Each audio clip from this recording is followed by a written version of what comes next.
తిట్లు శాపనార్థాలు. చందమామ కథ. ఒక గ్రామంలో ఒక వడ్డీ వ్యాపారి ఉండేవాడు. వాడు పరమ పాపిష్టివాడు. అందుచేత వాడికి ఎప్పుడూ దేవతలు కనిపించకపోయినా పిశాచాలు మాత్రం తప్పక కనిపిస్తుండేవి. పిశాచాలను చూస్తే మంచివాళ్ళు దడుచుకుంటారు, కాని పాపిష్టి వాళ్లకు పిశాచాల భయం ఉండదు. ఈ వడ్డీ వ్యాపారి ఆ గ్రామంలో ఉన్న ఒక పేదరాలికి అప్పు ఇచ్చాడు. ఆ పేదరాలు 6 పిల్లల తల్లి. అకస్మాత్తుగా భర్త పోయాడు.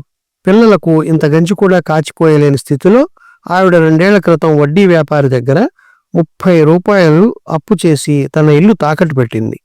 మరుసటి ఏడు ఆమె పాత బాకీ చెల్లివేయలేకపోగా మరొక 15 రూపాయలు అప్పు చేసింది. వడ్డీ వ్యాపారి ఆ బాకీలకు వడ్డీ కట్టి, వడ్డీలకు వడ్డీలు మళ్లీ కట్టి అంతా కలిపి 100 రూపాయలకు లెక్క తీల్చాడు. పేదరాలుండే ఇల్లు 100 రూపాయల కన్నా ఎక్కువ ఖరీదే ఉంటుంది.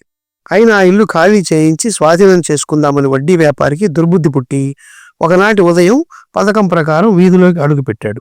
సరిగ్గా ఆ సమయానికి ఒక పిశాచం తన ఇంటి ముందుగా పోతూ వడ్డీ వ్యాపారి కనబడింది. ఏమిటి గిరాకీ ఇలా వస్తున్నావు?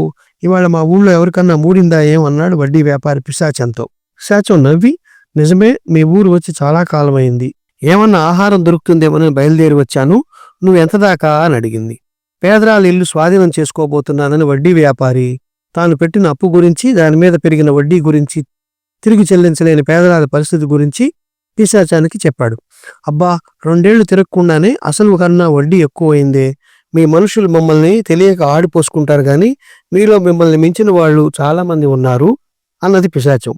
వడ్డీ వ్యాపారి మాటలు విని కొంచెం కూడా ఆగ్రహించకపోగా మనసులో చాలా గర్వించాడు. ఇతరుల నుంచి ధనం పెండడంలో తానెంత సమర్థుడైనది ఆయనకు తెలుసు.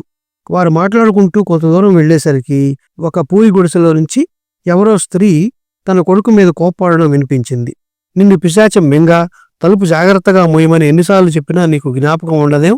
మాయదారి పిల్లి వచ్చి వెన్నంతా మింగిపోయింది అంటున్నది. అదిగో నీకు ఆహారం. ఆవిడ తన కొడుకుని నీకు మింగబెడుతుందిట, హాయిగా వెళ్లి మింగు అన్నాడు వడ్డీ వ్యాపారి పిశాచంతో.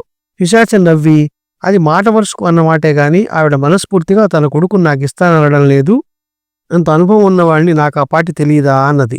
మరి కొంత దూరం వెళ్ళాక ఒక చోట భార్యాభర్తలు ఒకరినొకరు కోపంతో తెగ తిట్టుకుంటున్నారు.